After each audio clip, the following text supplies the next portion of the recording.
And this time, I have a very, very special guest that I'm so excited to introduce, Angela Levey, who is the wife of the late, great jazz drummer Stan Levey. And in reading Stan Levey's biography in the book Jazz Heavyweight by Frank R. Hayde, I was absolutely blown away by this man's life. And he was really, the story is unbelievable.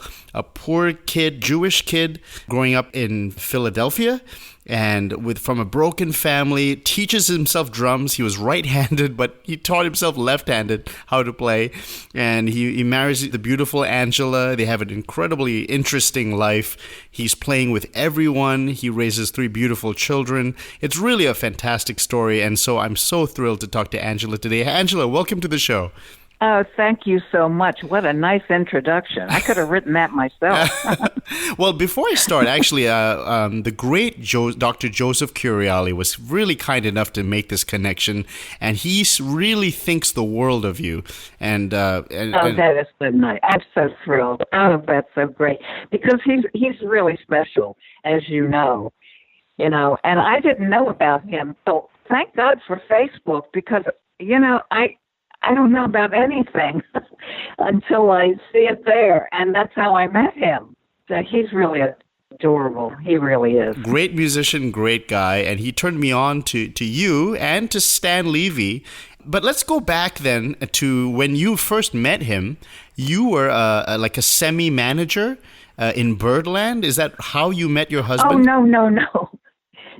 I met him way before that. Well, not way before that, but first of all, I have to tell you, I have no sense of year or month or anything. Okay. Like, I'm really an idiot when it comes to that. When I said this number, my son almost fell off of a chair. When I was 16, excuse me, these 2 girls that I knew that were much older than me, they had a car, and I went to New York to hear some music. And I knew about the new music because I happened to live on a street in Washington, D.C. with 2 or 3 musicians that people would know, not really much, but they were kind of known. And they would march in my house, that's the way it was on our street, and take the Glenn Miller off my player and put on like Stan Getz or something, so that's how I knew about it. Right. And we went to New York to see if we could hear some music. And so we went directly to the Three Deuces on 52nd Street that I knew about. And it was just the other day I put this little story on Facebook because I had just remembered it actually. And I said that we went into the Three Deuces and we couldn't get seated. It was very small, and it was hard to fit everybody in there. And I said it like this. I'm repeating myself, but I said it like this. Stan and I looked at each other. He was on the bandstand, and we looked at each other. And actually, that was it. And I said, but that's another story. And so we couldn't get seated, and so we went outside to get a cab. And Stan actually got up and ran off the bandstand and ran out to the street. But we had already gotten into a cab. And then the next night, we went to what was it called? Oh, God, what was it called? The Royal Roost, and sat in the peanut gallery that you don't have to drink or eat or anything like that. Right. And there he was. So he kept talking to me, and then we started talking. We talked all night. When it was over at 2 o'clock in the morning, we walked down the street to the drugstore, sat at the counter, and talked till dawn. And as I put it, I'm repeating myself, but as I put it, he walks me home to my sister's girlfriend's apartment, and I never heard the end of this, how terrible I was. He said, "Can I come up?" And I said, "No." So that's the way it happened. But years later, when I went to New York to do a modeling job, well, it wasn't years later. I don't know how much later it was. Maybe a few months or maybe 6 months. I don't know.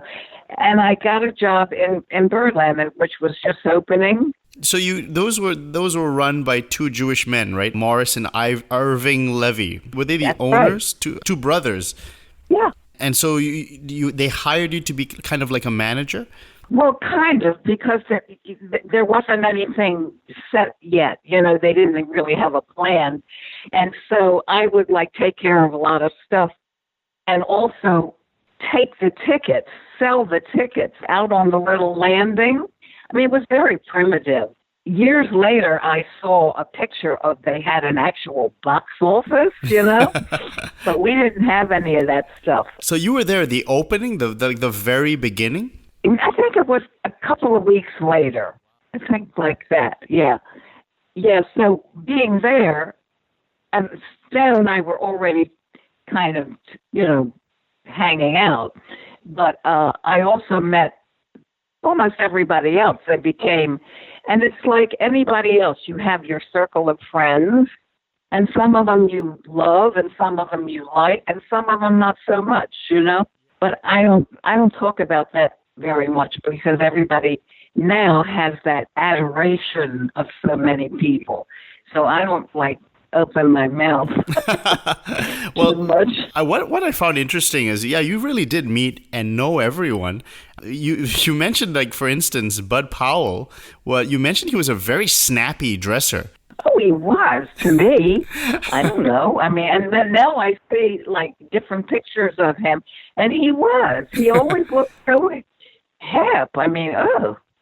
And everybody else was so poor, they didn't have two nickels to rub together, I don't know. I didn't know him that well. I just knew him, And he just always looked so hippie. I remember he had this Chesterfield coat with, how they had the velvet collar and all of that.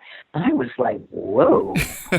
Well, people have said it's kind of hard to talk to him. He was kind of a quiet guy. Did you ever have a chance to talk to him? Well, he didn't really talk to a lot, and he was just sweet. He was so sweet. He always had this sweet smile and always said, nice things to me. And but that's all.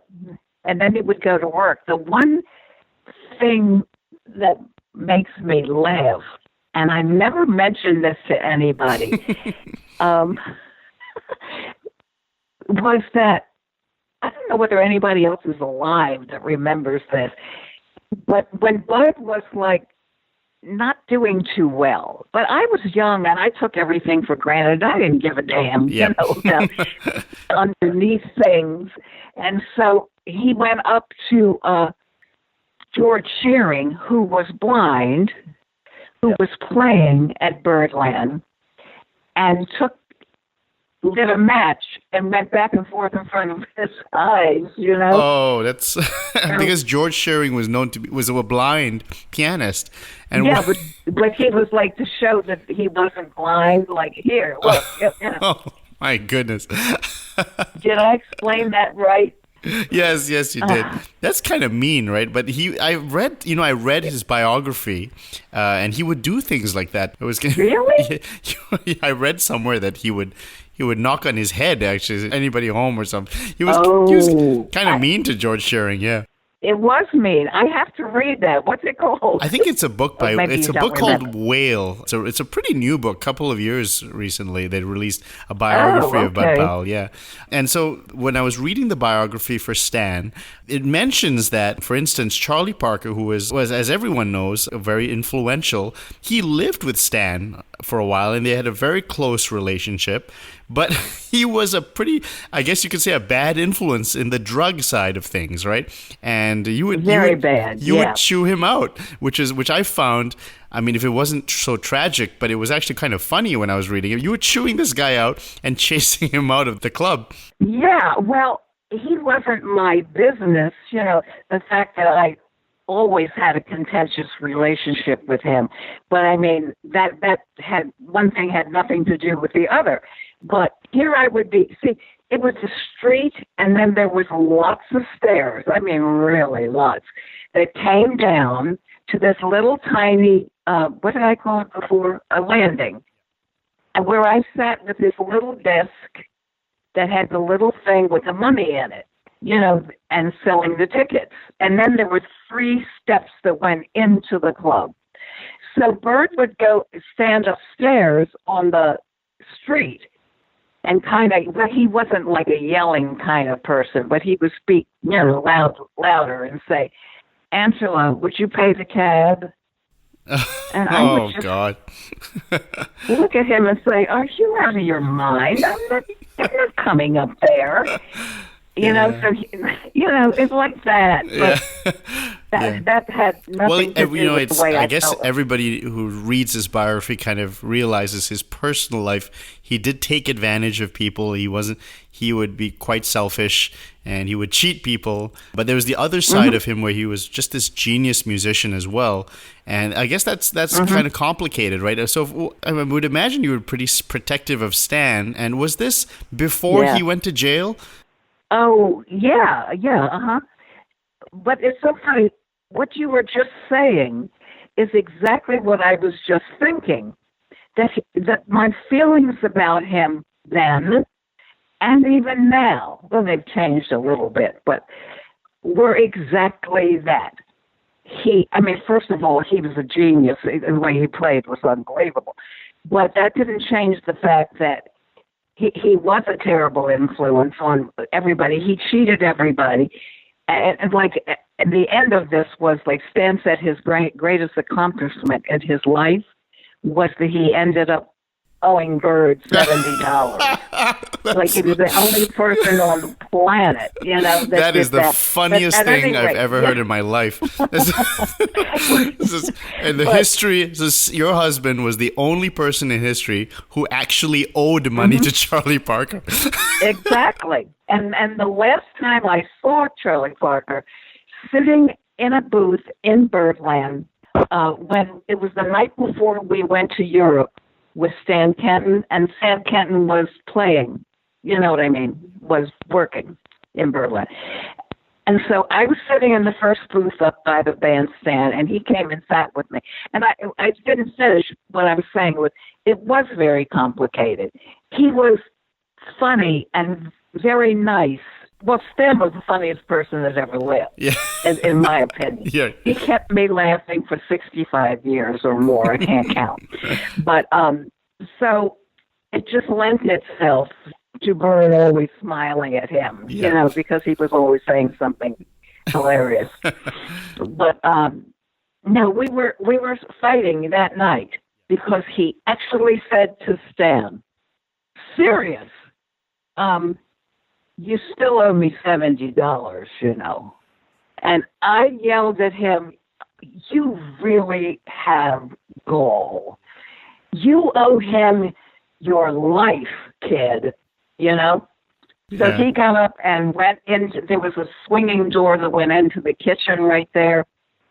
And so he got up and went in there. And I actually got up and went in after him, yelling at him. And he went around and went out of the other swinging door. It was like we always were. So that was the last time I saw him fighting. Speaking of Stan and the influence he had on him, let's move forward now. But how long did you work at Birdland before I guess Stan, that incident with? I was there a while, and that is when the Sonny Stitt thing happened with Stan, and he went to jail. But at that same time, we were walking across the street, and Stan grabbed my hand to pull me, to run a little bit. The car was coming. And I got a big black bruise on my wrist from that. And then I started getting bruises all over and red spots on my legs. And I, of course, can't remember the name of it. But my son, when he was in medical school, 40 years later, told me the name of it. And so I went to the hospital, to Cornell University, was right there, hospital, and they wouldn't let me leave. They made me stay because when I was in the hospital, still, Stan would come every, twice a day. And then from there, he went from sitting on the porch, hugging and kissing. he said goodbye and went to jail. I mean, he had to go. For people who are kind of following this, what happened was, the short of it is Sonny Stitt snitched on Stan, and that resulted in Stan going to jail because of that. Did I get that correct? Well, he asked Stan to do his friend a favor and get him some. And so Stan did that, and the guy was a cop. You know. So he ended up knocking on the door and saying hi, you know? Right. But it wasn't nice, and it wasn't fun, and Stan explains it all. How long was Stan?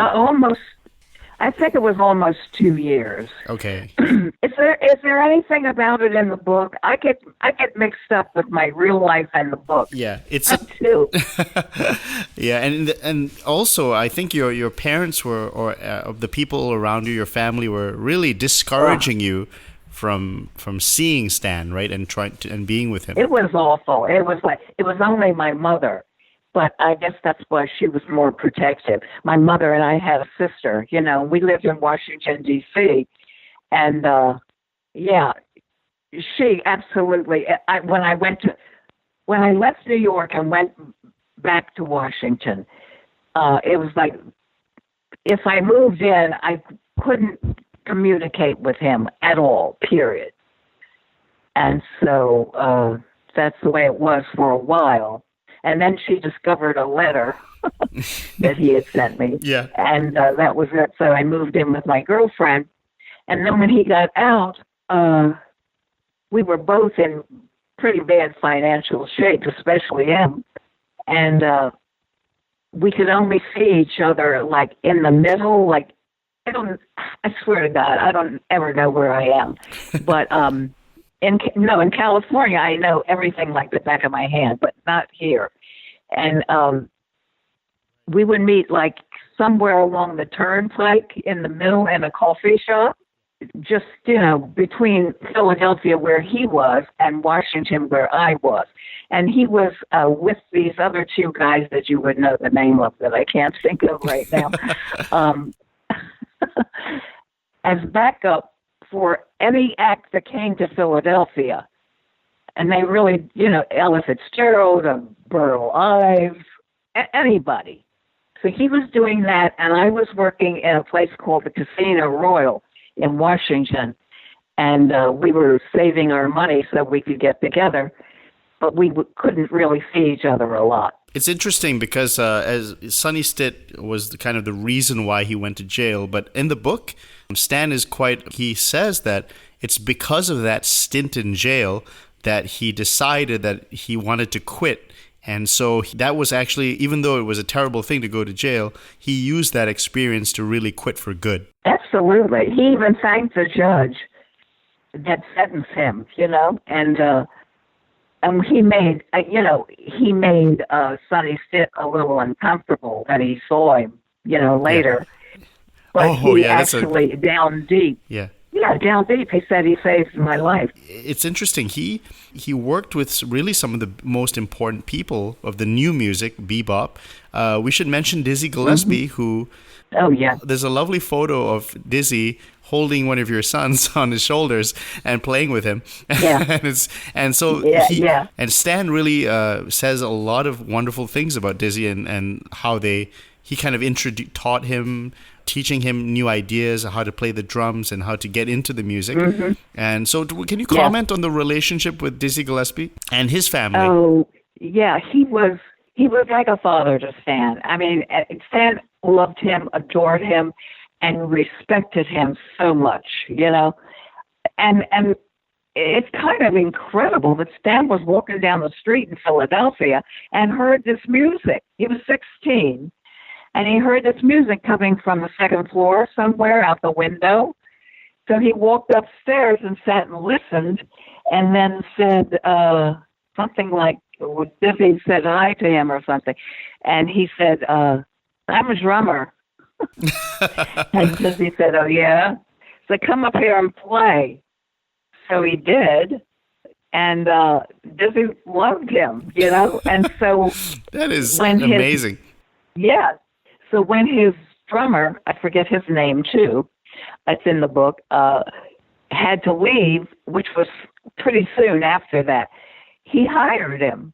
Wow. So here's Stan at 16 playing with Dizzy. And while he was playing with Dizzy, Zoot Sims, who was around the corner playing with Benny Goodman, came around and said, Benny needs a drummer. So he asked me if I'd come and ask you. And so Dizzy said, like he always said to Stan through his whole life, "Oh, go make the money. Go ahead. I'll manage without." That is very magnanimous and very positive from Dizzy. Just looking out for his band members when they could make some money, he would encourage them to go and leave and make some money. Mm-hmm. Yeah, he was just wonderful. And Stan just later in life, before but later he couldn't believe that Dizzy had been through that whole period and era and still retained being such a businessman and a family man. And he just really respected everything about him. Not to mention he was the greatest trumpet player. Well, you mentioned Benny Goodman, and that was a very amazing experience in the book. He worked with him for a week, but Benny was kind of being quite strange to him, right? He wouldn't talk to him, he wouldn't look at him, and it turns out that Benny Goodman didn't like drummers. He didn't, but any musician you ever would talk to who worked for Benny or even knew him has a Benny Goodman story or two because he was a little wacky, And Stan was very kind when he talked about that, but he was nuts. And he called it his. I don't even want to go into it, but the first time he met him, he walks into the dressing room for somebody to introduce him, and Benny was like tinkling in the sink. And he turned around and stuck out his hand to Stan, and Stan told me later it was like when it was like your money or your life thing, Right. You look at the hand and you say, okay, do I want the job? That's awful. And shook it. That's awful. But your Stan was such, it really strikes me, maybe it's not politically correct to say things like this, but he really was like a man's man, like really like a masculine, real, like he was a boxer, right? He did professional fighting for a while, and his father, who he had a tough relationship with his dad. He was a fight manager, and then he became a boxer to make some money on the side while he was playing music. Right, and also to have his father speak to him. Oh, yeah. That was the only way. His father was a little odd. But finishing up with Benny, it's like at the end of the week, or Stan didn't know it was only going to be a week, but Benny's brother came over to him and said, Benny says you should go home, So that was the end of it. But he never spoke to him the whole time. And he never mentioned his name. And his mother, Stan's mother, was in the audience one day and said, "Who's the drummer?" And Benny wouldn't even do it then. It's very funny because, really weird. Isn't it true? Years later in LA, in California, oh yeah, Benny would just call Stan and just say, "Hey, you're gonna play for me now," and just nothing happened. It was like it was like 50 years later. The phone rang. Hi, Stan, it's Benny. Stan said, "Benny, who?" Yeah. So he said, "Oh yeah, I want you in band at Disneyland." And Stan's mind went like this. My kids would really enjoy this, So he said, okay, all right. And so he did, and the kids did enjoy it. They loved it. It was a week or something. And we stayed in a hotel down there and whatever. But, that's so interesting. Benny was odd. It makes. What were we talking about? Oh, I was going to talk about just Stan himself. Now, he had a tough childhood. His parents were fighting a lot. It seemed like a broken family. The thing is, he comes out of this like a very normal person, despite all of these strange things that he had to deal with and all the characters he had to meet throughout his life. He just stoically just is down to business, gets things done, and doesn't really complain about anything. I have to tell you, I never knew anybody before or since like him. And he was amazing to me. I didn't quite appreciate it as much as I should have at the time, but I did, and I do now. And he was great looking, hilariously funny, wonderful, with people. Men loved him. Women loved him. He was just incredible and honest. And did I say humble? I mean, there's that little piece in the book where our neighbor came to the memorial and came to our house after, which I was completely out of it, but I didn't remember. But he said he heard from his friend in London that said, I heard your neighbor died. And this guy who had known Stan 15 years, I mean, not, in depth, but they took the trash out together, they walked together, and said, et cetera. And he said, how do you know my neighbor? He said, don't you know who your neighbor is? Stan had never mentioned anything. And the guy was a pretty important guitar player in Kansas City. Yep. Wow. So that's well, we talked about Stan playing with Charlie Parker and knowing Dizzy Gillespie, but it's crazy. His first record, his recording date, was with Art Tatum, like the greatest pianist of all time, and it's unbelievable. It's like you can't make this story up. I know. I'd really like to get my hands on that record, and I should have thought of it before Leonard Feather passed away, my darling friend. Did Stan talk about that date with Art Tatum? I mean, it says that he's very humble. He doesn't really talk about these things, but like, what does he mention like playing with Art Tatum? And I mean, it's unbelievable to read in the book. I think it said in the book that he almost turned around and started walking out, and Leonard Feather grabbed him and said, where are you going? And he said, I can't play with him. Yeah. And so, Leonard gave him a push, and he did. He completed it, and he said that Art Tatum was so kind. He put his hand on his shoulders. He said, you did really, really well. I guess he sensed that this youngster was nervous about it, But I have to say one thing about Stan's recording career. When he went to prison, it kind of stopped everything. All of the records that he would have done with his friends were some other drummer, And then later when he came out, he had to establish himself again and make some money. That's all he cared about, was like leading a exemplary, normal life. And so he went with Stan Kenton for a couple of years, and that was the end of, his recording career.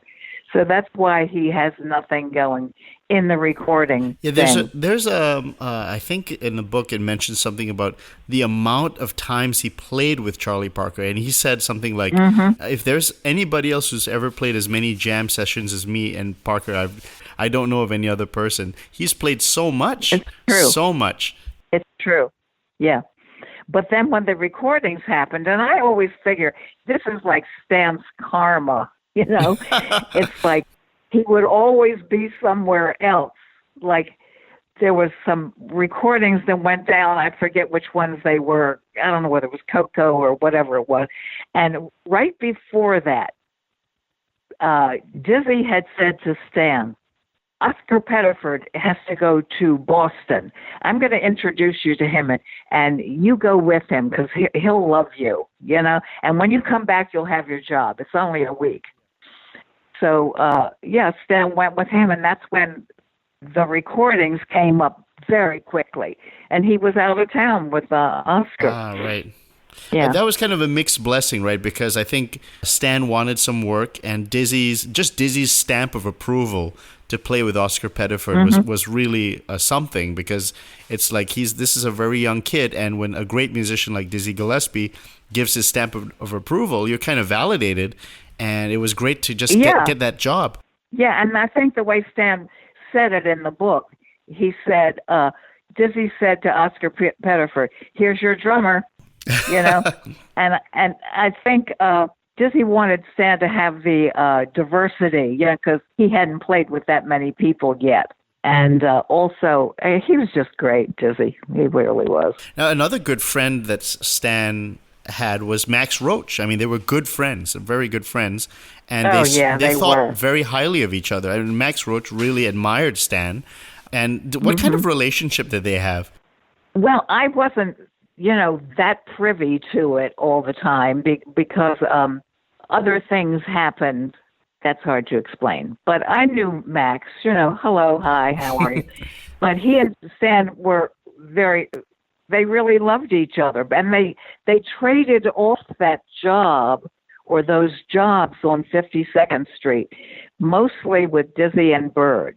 But nobody talks about the fact that Stan did that. It's all Max. And that's okay. Stan didn't mind that at all because he really admired him. And there was the thing about him, maybe you could answer this, is he had this ability to just play speed. Like he says, I can do it. I can just play fast. It's just the way it is. And it seemed to mystify a lot of people. A lot of young drummers would try and ask him questions, but he was self-taught and he didn't really understand all this drumming lingo. Well, he didn't understand it himself, so he just said things like, and I shouldn't digress because it makes me forget, but he never minded saying nice things about himself, but he was a very humble person. But if somebody asked him, he'd say, yeah, it's just some kind of gift. I don't know where it came from that I can play that fast, But he knew he could, and that was that, I just heard something this morning that was so good. It was like somebody sent that album called The Arrival of Victor Feldman. Right. And there's one, it's called Bebop. Yes, okay. It's incredible. So that is a recording by an English vibraphonist and pianist, right, Victor Feldman.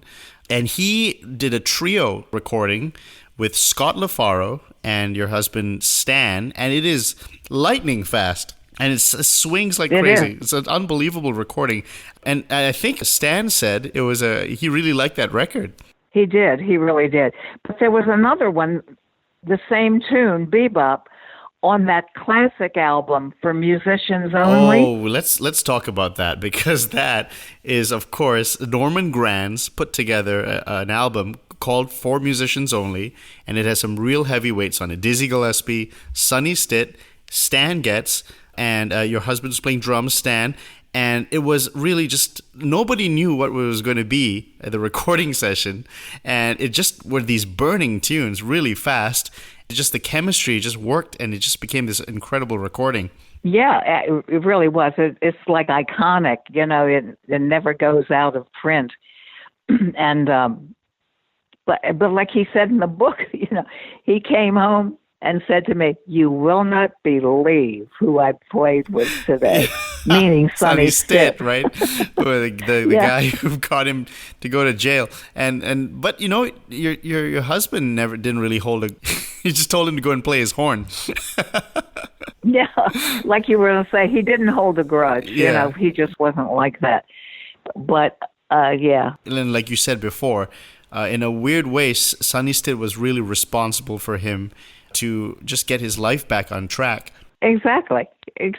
He might have gone on, God knows. I mean, I would have killed him before he went on, but that's beside the point. Yeah. Your son mentioned in the book, after the age of 30, he was like a cop. Like he was super straight, and like he just lived really a clean, straight life. And did that? I mean, so many people admired him. Did they also follow in his behavior in a way? Because the influence of Charlie Parker and drugs is very strong. But musicians were starting to be clean. Clifford Brown, Dizzy Gillespie, your husband, did that clean living help people, the musicians around, try and live a more clean life? I really am not sure, because that, what you just said and what my son just said was said in the book, made it sound like he was like militant about it. He wasn't. It's just that he didn't want to be around it, period. And we lived our lives like we called each other the fun couple, because we were so boring. But, we adored each other, and just being together was wonderful, and with our kids. And no, I don't know. I don't really know. I think, like, for instance, David, who you mentioned, was mentioning that when he went and did a couple of recordings with the Beach Boys, and he had to go up there, I think, to the Laurel Canyon recording studio. And I don't know, he didn't say much about it, but it was like, oh, God, I'm glad to be out of that. Now, speaking of when you moved to Los Angeles, what I really admire about Stan was that he, like at the end of the book, he's really so happy about his family and his children, and he's very proud of that. And could you explain? He was so focused on his family, like really focused, and that is so admirable. And could you, where does that attitude come from? And that's really refreshing, just someone who's so dedicated to their kids and to supporting their family, and even if it means doing things that he doesn't want to do. Yeah, I took it for granted because I was like that. And I don't know whether I said this before or not, but when he first got out of prison and we moved to, let's see, I don't know how it went, but when we got our first little house in Hermosa Beach, I know what it was. When we left Stan Kenton and he went to work at the Lighthouse. So we got this little house in Hermosa Beach. And at that time, and even the time he was with the band, he actually wasn't really good at socializing because he had never done it. At 16 years old, and 17, he met Charlie Parker, and Charlie took that away from him. Yeah. That those things that you learn when you're 17, 18, like that, 20, 21. And so Stan was so smart that I watched him watch me, To learn how to... That's the truth. Yeah. With neighbors and with people like that. And he would just copy me, which that was great with me, and he became better than me, and people liked him a hell of a lot better than they liked me. But it took a little time, and he studied that, how to be a person, he called it, And I think it's fascinating, really. Well, because what is that? He became the amazing ability to self-teach. He's really an autodidact. The ability, like he did that with the drums. He taught himself drums, and he picked up photography all on his own. And just really, he has that amazing focus, the ability to do something up to a high level. I'm just laughing because it was crazy when I think about it. I never knew anybody else like that. He would take weeks to get something, and then he got it, And when he went on Stan Kenton's band, when I say this, I don't think I've ever said it before, but I feel like I'm telling tales on him, But he went on this huge band and he didn't know how to read music. That's right. He couldn't read music. He faked it. Until he learned it, But it didn't take too long. How old was he when he was teaching himself sight reading? Because some people, if they don't learn early, they say, I don't want to learn this. It's too hard. Yeah, I know. I don't know. But he also taught himself how to play vibes and then worked on movies and things with it. It wasn't like a little, He was amazing. Yeah, yeah, that's right. Amazing. And he was trying to reinvent himself as a studio musician when you guys moved to California, and he was really focused on that. He mentioned that he didn't really like it as much as playing live with great players, but he did it because it was good money and it was stable, and it was really family-oriented decision. Absolutely, yeah. He did everything like that. And also, it was like, it wasn't, I'll quote him to explain it. It wasn't like he missed playing so much, especially when he had to quit. and I'll go into that in a minute. But he said, I already played with all my heroes. So it isn't like I'm going to miss anything. I mean, they're all gone. That's really insane. Like when you think about starting off with Dizzy Gillespie, Charlie Parker, Art Tatum, Errol Garner. I mean, where do you go from there, right? Yeah, well, that's what he didn't say it like that, but that's what he meant, Yeah. But well, can I ask you this, Angela? Who were his heroes, if you could list them? Playing wise, or I mean, it's you have to separate the person from the playing, and we already did that. I mean, it was like Dizzy. He loved the way he played, and he also loved the way he was as a man. Bird was unbelievably wonderful player, and lots of us. He loved Max. And I just, when you mentioned Earl Garner, it just made me laugh for a minute because I didn't really know him that well. And he was always off somewhere. But one time he whispered into my ear something that I never did understand much. But he said, Stan is like a son to me. I don't know what he meant by that. But yeah, so all those people that played that great, he just loved the playing.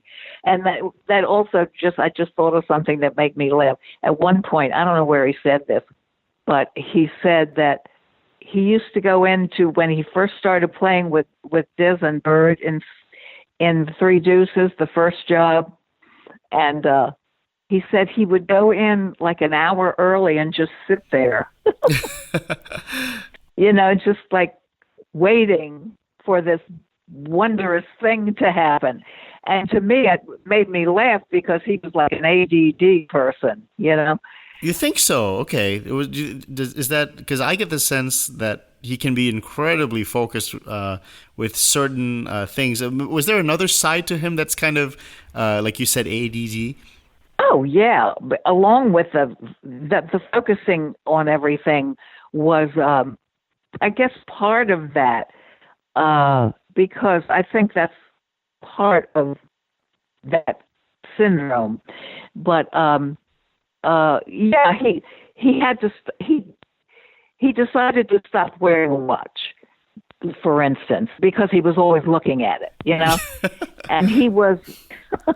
And Max Bennett told him, "Take the damn watch off already," because he wanted everything like snap your fingers, do this, do that, do this, blah, blah, blah, blah. Yeah, he was like that. But he did. He came into everything slowly. My two sons carried this huge box into his studio. He had this big studio off of the kitchen in our house, and they undid the box and put it up on. And Stan said, "What are you doing?" It was a computer. And from then, so he had never had one before, and it was kind of in the beginning of this, and then he just went with it. He just loved it. And then he would say to me all the time, "Come on over here and see what I'm doing." I'd say, no, leave me alone. I've got enough problems, and I ended up loving it, but he would be so surprised that, I'm on the computer, really. But as far as the cell phone goes, I was an actor and, very small parts and everything. So I would go off to some location or something. And this I'm telling on myself, it's really awful. He would hand me my phone when he bought me a cell phone. And then at night when I'd come home, he'd say, "Give me your phone." And I would give him the phone. I had no clue what he was doing. I didn't know about, what do you call that when you plug it in? Oh, God, what do you call it? Charging it. Yeah. And he'd say, "Give me your phone," and he would take it in the studio. And then in the morning, he would hand it back to me. So I didn't know anything about it. Yeah. The cell phone. It was all very new, especially to me. Yeah, but he picked up everything very quickly. The hour just flew by, and I feel like I feel we could talk more, like endlessly. When were you guys happiest in that period? What was a really good time? And I'd love to end on a really happy note of the family life and post-prison, because I love that redemption story where he just really just turned his life so completely around and just really had a great rest of his life. Well, it sounds like it's not true, I guess, but it was, to me, I tell you, it was like heavenly. I had the best life of anybody, and I shouldn't complain now because it really hurts so much not to have him with me. But we had this gorgeous house and these two kids that we had fun raising, and then we were so proud of them. They both became doctors, and they're also both fantastic musicians. I know he didn't want them to be professionals, but was he interested in making them good musicians? Like, did he want them to? Oh, God, no. Oh, God. No, my son tells the story that Stan, said things that were funny, but this wasn't funny. He said, if you all don't get your education, really, really get it, I'll simply kill you. And no, he didn't want any, like Steve Lukather says in the book, Stan didn't want anybody to be a musician, especially Chris and David, Yeah. Nobody, because he knew that there was no work. And there isn't. There really isn't. If you're one of the first 100 that will be in the studios, okay, but otherwise you'll be in a club with a shiny blue suit, like he put it. Yeah. But what I digress. It was just the best life. It was. And then when his hands got this Dupuytren's curvature. It has a name, what happened to the palms of his hands. But he went directly to photography. He didn't, complain or anything, and neither did I. We just had fun. And I tell you, I laughed for decades. I guess, let me ask you one final thing, which is, nowadays, I went to Berkeley, which is a jazz school. There are a lot of young people who constantly, as you mentioned, the adoration of musicians of that period. How does that connect to your mind, knowing that so many thousands upon thousands upon thousands of people, hundreds of thousands, perhaps millions, are fascinated about that part of life that you and your husband were so just went through life in? I know. I've only been aware of that recently. And it's like my son said to me, I think they just want to touch you. They just don't even believe, because I'm so old that like nobody else is around that knew them that intimately, I wasn't that involved in the book, but I don't know. It didn't tell it all, but it was good, and it made people more aware of Stan, and I love that. I really love that, because he's my favorite subject. What albums do you think that they should listen to that you think best demonstrates Stan's abilities?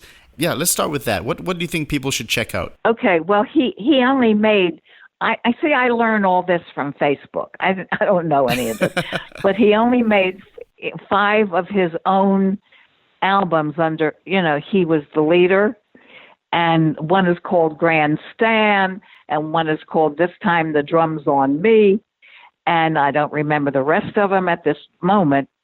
But he loved it. He worked very hard on them.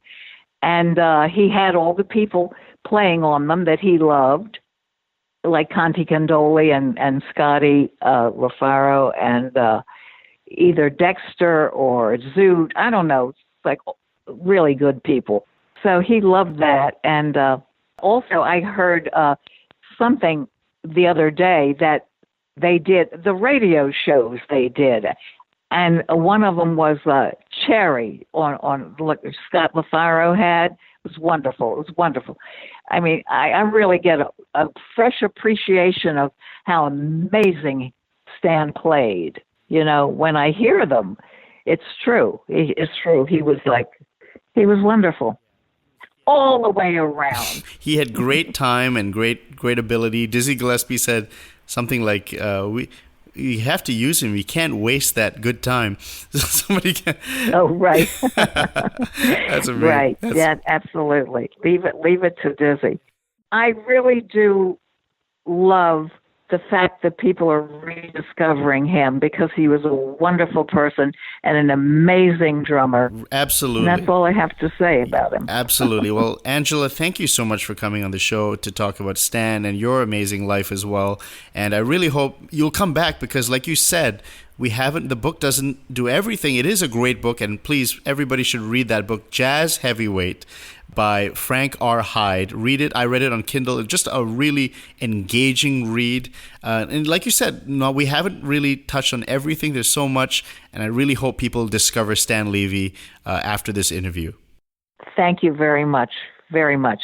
And say hello to that darling baby. Yeah, I will. Thank you so much, Angela. Have a great rest of the day. Thank you, Nick. You do the same. Bye.